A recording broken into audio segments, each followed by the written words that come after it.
Blackstone Publishing presents All City by Difrancesco. This book is read by Eboni Flowers, Eileen Stevens, Jayme Mattler, and Timothy Andrés Pabon. This book was informed and made more vibrant by the work of several visual artists. To that end, I'd like to dedicate it to Banksy, whose New York City residency coincided with the writing of the first draft; Jean-Michel Basquiat, whose ghost whispers in Greenwood; John Lurie, on an island somewhere where nobody will find him. The wind came first, and with it brought the clouds that came between the city and the sky.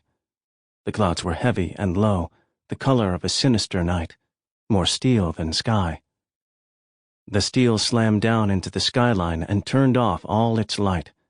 The wind whipped the clouds, it tore at street signs, it lofted the garbage cans, and it gave wings to anything that wasn't nailed down, and to some things that were.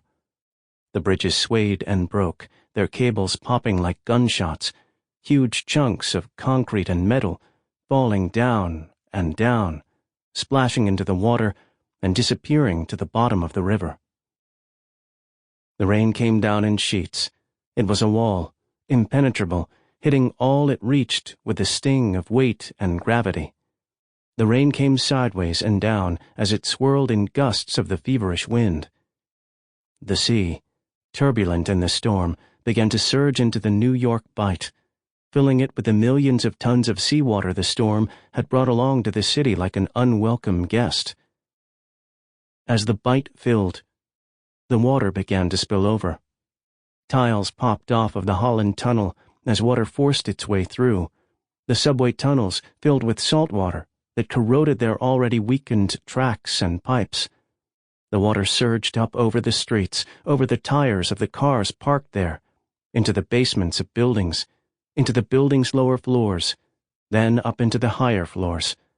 The people left behind scrambled to carry their possessions higher and higher, upstairs, down hallways, upstairs again, until finally it became obvious that there would be no place high enough, that the waters would keep coming, unrelenting.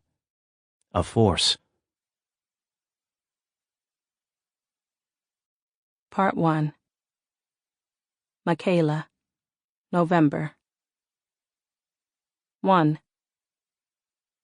A week before Superstorm Bernice, I was walking home from the 24/7 when I saw it. It was in the spot where the old bodega had been for 10 years. Sample complete. Ready to continue?